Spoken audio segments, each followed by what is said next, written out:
사랑하는 교우 여러분, 주님의 이름으로 아침 인사드립니다. 그리스도의 평화가 여러분과 함께. 편히 주무셨습니까? 오늘 고난주간 둘째 날 아침 찬송으로 십자가 앞에 나아갑니다. 찬송 151장 만왕의 왕 내 주께서 151장 함께 찬송합니다.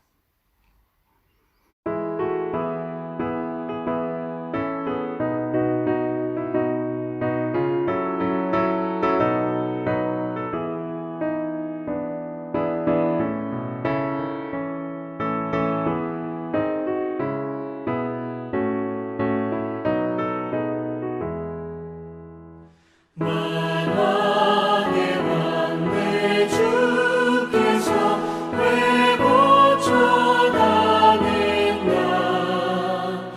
이 벌레 같은 날 위해 그 보혈을 흘렸네. 십자가 내가 처음 볼 때에 나의 맘에 큰 고통 사라져. 오늘 믿고서 내 눈 밝았네. 참 내 기쁨 영원하도다. 주 십자가 못 박힘은 속죄함 아닌가. 그 긍휼함과 그 은혜 말할 수 없도다. 십자가 내가 처음 볼 때에 나의 맘에 큰 고통 사라져. 오늘 믿고서 내 눈 밝았네. 참 내 기쁨 영원하도다.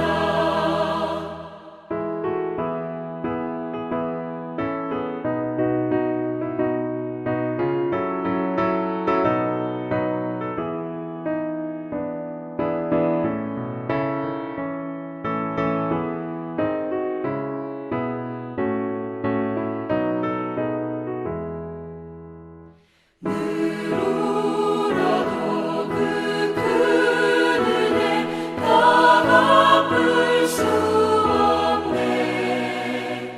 나 주님께 몸 바쳐서 주의 일 힘쓰리. 십자가 내가 처음 볼 때에 나의 맘에 큰 고통 사라져. 오늘 믿고서 내 눈 밝았네. 참 내 기쁨 영원하도다.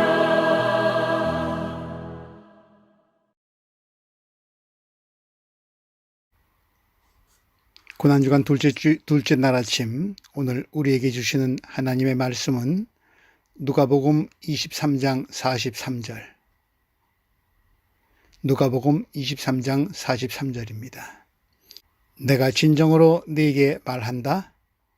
너는 오늘 나와 함께 낙원에 있을 것이다. 고난주간 우리는 예수 그리스도께서 십자가에서 남기신 마지막 7 말씀을 중심으로 십자가 앞으로 그리스도 안으로 나아가고 있습니다. 오늘 두 번째 말씀, 내가 진정으로 네게 말한다. 너는 오늘 나와 함께 낙원에 있을 것이다. 이 말씀으로 그리스도의 십자가의 의미를 나누고자 합니다. 나사렛 예수 그리스도, 우린 그분에 대해 어느 정도는 알고 있습니다. 그분은 사람들에게 하나님의 사랑을 전하고 세상의 평화를 위해 오셨습니다. 그리고 하나님의 사랑을 받는 사람들이 세상의 평화를 위해서 어떻게 살아야 하는지를 보여주셨습니다. 모든 사람에게는 하나님의 형상이 담겨 있기에 누구나 다 존엄하다. 그 누구도 차별하지 않으시는 하나님의 사랑을 모두 받고 있다. 때문에 예수 그리스도 그분께서는 사람과 세상을 병들게 하는 모든 차별과 벽을 극복하고 영원한 생명에 이르는 길을 보여주셨습니다. 그래서 그분은 유독 가난하고 병든 사람들, 사회의 중심부에서 밀려난 사람들, 비난받고 소외된 사람들과 가까이 계셨습니다. 율법이나 전통, 제도나 관습, 신분과 계층, 그 어디에도 그분은 얽매이지 않으셨습니다. 사랑을 위한 일에 있어서는 가장 자유로운 분이셨습니다. 그렇게 온 몸과 마음으로 하나님을 사랑하셨고 사람을 사랑하셨습니다. 사람이 되신 하나님, 그분 예수 안에서 우리는 참 사람, 참 인간을 만납니다. 그런 그분이 지금 가장 비인간적인, 반인간적인 상황에 계십니다. 가장 극악한 사형틀에 달려 온갖 조롱과 모욕을 받으며 비웃음과 저주의 대상이 되고 있습니다. 십자가 밑에는 며칠 전에 호산나를 부르며 당신을 찬양했던 무리들도 보입니다. 참 사랑이 배신당하고 참 사람이 버림받은 현장, 거기가 골고다 언덕 예수의 십자가입니다. 그런데 예루살렘 성문 밖 그 언덕에는 3개의 십자가가 서 있습니다. 예수의 십자가 양옆에 2개의 십자가가 더 있습니다. 오늘 우리는 그 2 십자가에 달려있는 사형수 2 사람을 만납니다. 예수 그리스도의 십자가 가장 곁에 있었던 2 사람의 모습을 통해 오늘 나는 주님 앞에, 십자가 앞에 어떤 모습으로 서 있는지 돌아보고 묵상하는 시간이 되었으면 합니다. 성금요일 그날 예수님 오른쪽과 왼쪽에 십자가에 매달려 있던 2 사람에 대해 우린 잘 알지 못합니다. 누가복음은 그들을 죄인이라고, 마태와 마가복음은 강도 혹은 도둑이라고 부르고 있을 뿐입니다. 이름도 모르고 후대 전승에 전해져 내려오는 이름은 있습니다만 오늘 본문은 그의 이름도 없습니다. 어디 출신인지, 어떤 환경에서 자랐는지, 그가 어떻게 인생을 살았는지, 그들이 무슨 죄를 지었기에 사형 선고까지 받고 십자가에 매달렸는지 우린 알지 못합니다. 그러나 확실한 것은 2 사람 다 지금이 삶의 마지막 순간입니다. 인생을 마감하고 있습니다. 이 부인할 수 없는 사실이 우리와 관련됩니다. 우리도 지금 다 나름대로 살고 있지만 언젠가는 삶의 마지막 순간에 도달할 것이기 때문입니다. 그중 한 사람을 먼저 만나봅니다. 누가복음 23장 39절, 오늘 본문 조금 앞에 구절입니다. 예수와 함께 달려있는 죄수 가운데 하나도 그를 모독하며 말하였다. 너는 그리스도가 아니냐?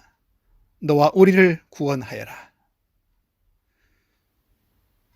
삶의 마지막 순간에 이르렀음에도 불구하고 왜 그는 자신의 잘못을 뉘우치지 않고 교만하고 뻣뻣한 태도를 버리지 못하고 있는 것일까요?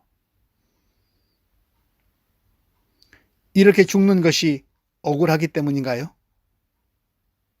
사실 그는 예수가 누구인지 알고 있었습니다. 너는 그리스도가 아니냐? 그가 방금 그렇게 말하지 않았습니까? 죽음의 순간까지도 그리스도를 비웃고 모독함으로써 자기 자신이 그렇게 강하다고 자기의 강함을 과시하고 싶었던 것일까요? 사실 그는 속으로 이렇게 말하고 있는 것이겠죠. 이보시게 그리스도라고 하는 양반, 당신도 나와 다를 게 없네. 당신이 말하는 사랑의 아버지 하나님이 정말 계시다면 어떻게 아들이 이렇게 십자가에 매달려 죽는 것을 그냥 보고만 있을 수 있소? 십자가 밑에서 예수님을 조롱하는 군인들도 그렇게 말했죠. 37절 말씀, 네가 유대인의 왕이라면 너나 구원해보거라.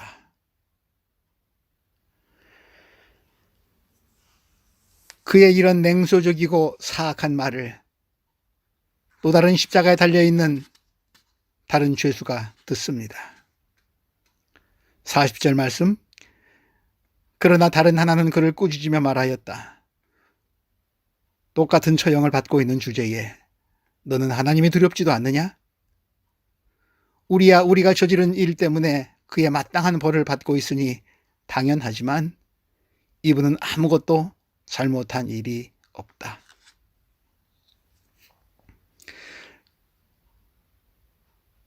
그는 자신이 지금 어떤 처지에 있으며 자신이 저지른 일을 알고 있고 인정하고 있고 변명하려 하지 않습니다.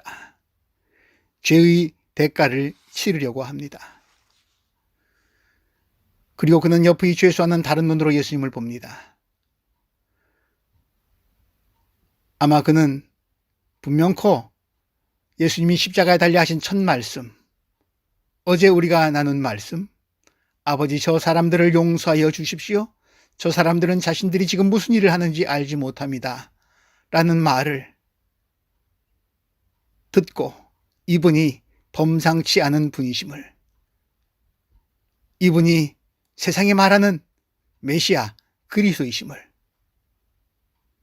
죽음을 맞이해야만 하는 마지막 순간에 그는 직감한 것 같습니다.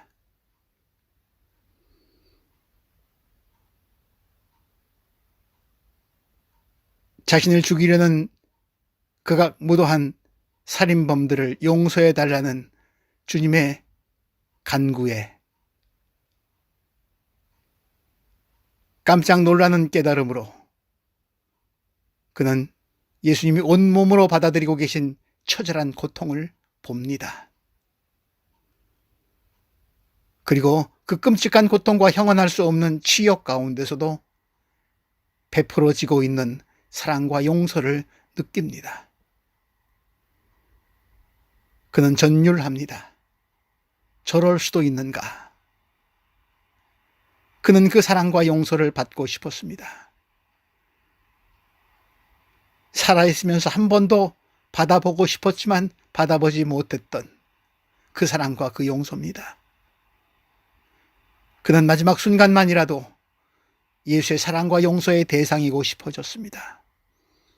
그래서 감히 예수께 말합니다. 42절 말씀, 예수님, 주님이 주님의 나라에 들어가실 때에 나를 기억해 주십시오. 전혀 예상치 못했던 생의 마지막 순간에 예수와의 만남과 갑작스런 깨달음, 그리고 염치 없어 보이기까지 하는 그의 생각과 태도가 그에게 새로운 가능성을 열어줍니다.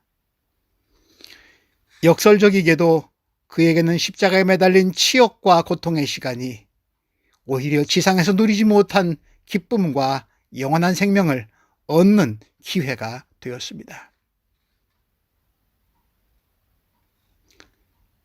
십자가에 매달리신 예수님, 다른 사람의 고통은 생각할 겨를도 없으셨을 것 같은데 이 염치 없는 죄수의 청원에 어떻게 반응하십니까?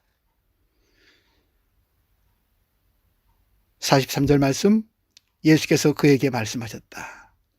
십자가상의 두 번째 말씀입니다. 내가 진정으로 네게 말한다. 너는 오늘 나와 함께 낙원에 있을 것이다. 마지막 숨을 거두시는 순간까지 그분은 사람을 이해하시는 분으로, 나보다 더 나를 사랑하시는 분으로 당신이 온전한 구원자이심을 드러내십니다. 골고다 언덕에 서 있는 세 개의 십자가는 우리에게 묻고 있습니다. 삶의 마지막 순간에 지금까지 살아왔던 삶을 돌아볼 수 있는 기회가 주어진다면 어떻게 하시겠습니까?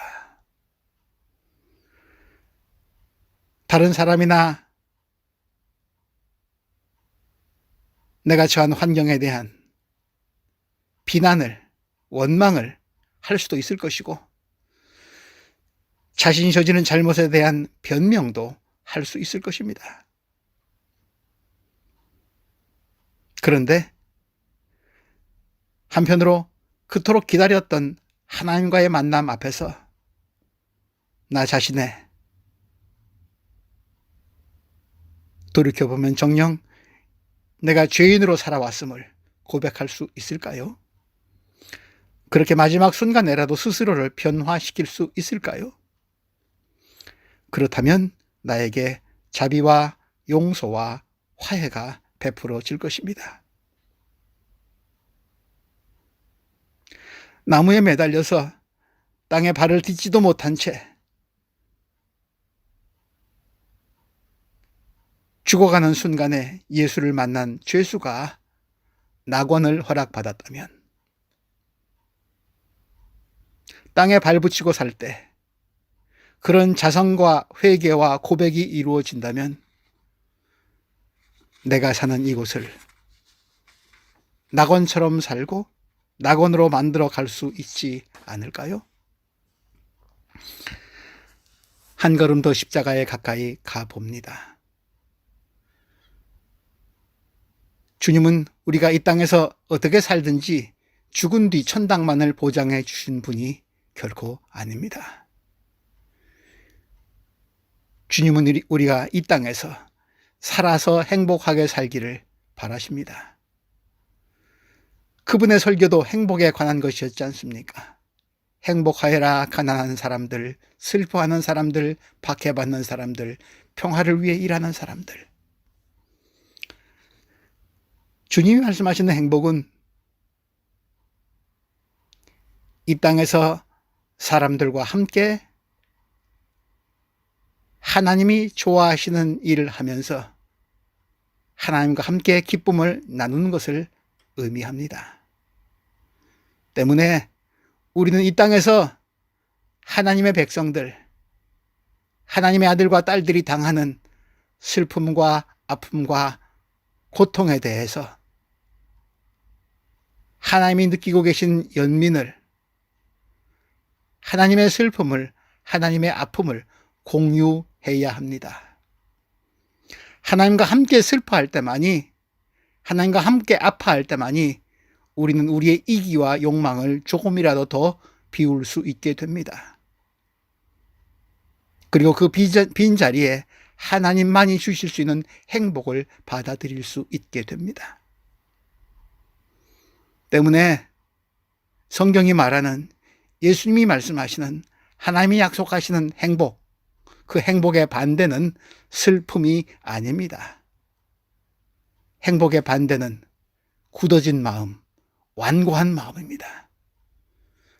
하나님이 나에게 관심 갖고 관여하고 만지고 침투하고 싶어 하시는 것을 거부하는 것입니다. 마음이 열리지 않도록, 심장이 움직이지 않도록 갑옷을 입고 방패를 들고 있는 것입니다. 첫 번째 죄수, 첫 번째 강도가 그의 마음이 그러했죠. 우리 모두는 첫사람 아담의 범죄 이후에 하나님 앞에서 도망치고 숨어서 모두 다 도둑처럼 강도처럼 삽니다. 그런데 십자가 양 옆에는, 그리스도의 십자가 양 옆에는 글쎄요, 이런 말이 가능한지 모르겠습니다만 좋은 도둑과 나쁜 도둑이 있습니다. 양심이 있는 도둑과 양심마저 버린 도둑이 있습니다. 나쁜 도둑은 타인과의 공감을 거절하며 살았고 마지막 순간까지 그리스도 앞에서 자신의 심장을, 마음을 열지 않았습니다. 좋은 도둑은 자신을 열고 그리스도께 자신을 맡겼습니다. 그리스도를 받아들였습니다. 이 땅에서도 행복하게 살고 그 행복이 낙원에까지 이어지기를 원하십니까? 그렇다면 타인의 기쁨과 슬픔, 고통과 행복에 대해 예민해지시기 바랍니다.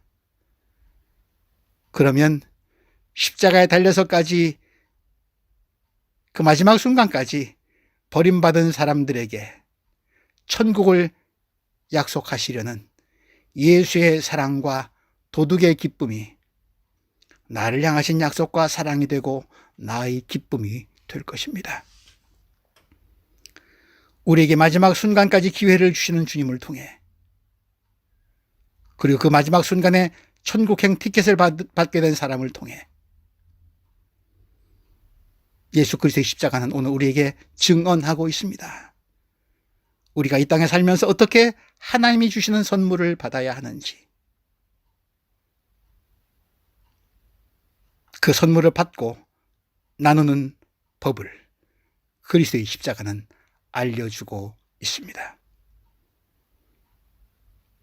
나에게 주시는, 너에게 주시는 하나님의 사랑과 은총의 선물을 발견하고 나누는 고난주간이 되기를 주님의 이름으로 기원합니다. 이제 찬송 461장, 십자가를 질 수 있나, 461장 받으신 말씀 묵상하면서 함께 찬송합니다.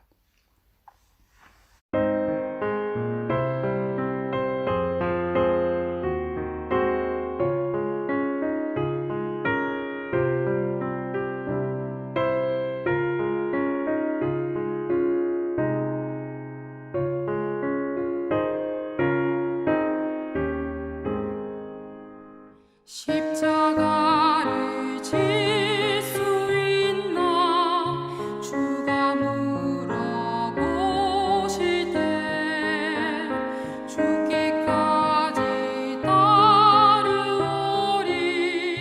성도 대답하였다.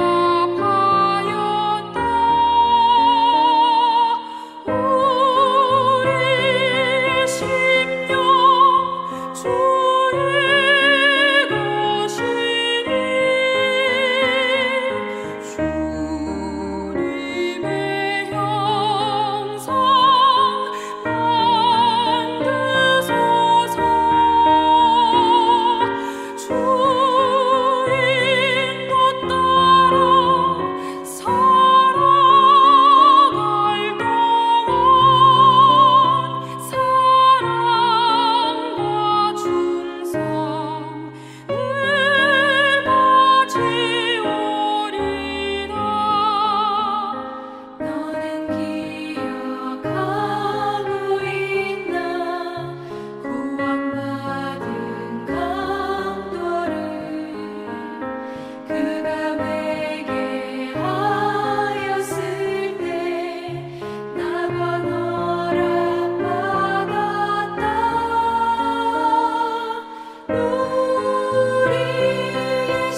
예수 그리스도를 나의 주님으로 받아들이시기로 선택하고 결정하셨습니까? 언제 어떤 상황에서 그러하셨습니까? 그 선택이 여전히 옳았다고, 좋았다고 지금도 믿고 확신하십니까? 고난주간 둘째 날 아침, 십자가 앞에서 내 마음을 내려놓고 그리스도께 내 마음을 열었던 순간이 왜 좋았는지, 그 후에 내 마음에 주님이 주신 선물이 어떤 것이었는지, 나의 마음을 얻기 위해서 주님께서 하신 일이 무엇인지 돌아볼 수 있기 바랍니다. 나에게 그렇게 민감하셨던 예수님께서 십자가까지 짊어지셨듯이 나는 타인에게 얼마나 민감한지, 특별히 코로나 재난으로 인해서 고통받고 있는 우리의 이웃들에게 우리의 마음과 우리의 심장을 민감하게 열 수 있도록, 그래서 비록 갇혀있지만 그들의 고통에 함께 참여하고 그들의 치유를 위해서 주님께서 십자가의 보혈로 회복의 능력을 발해 주시기를 간구하며 십자가 앞으로 나아갑시다. 자유롭게 기도하시기 바랍니다. 복된 날 되십시오.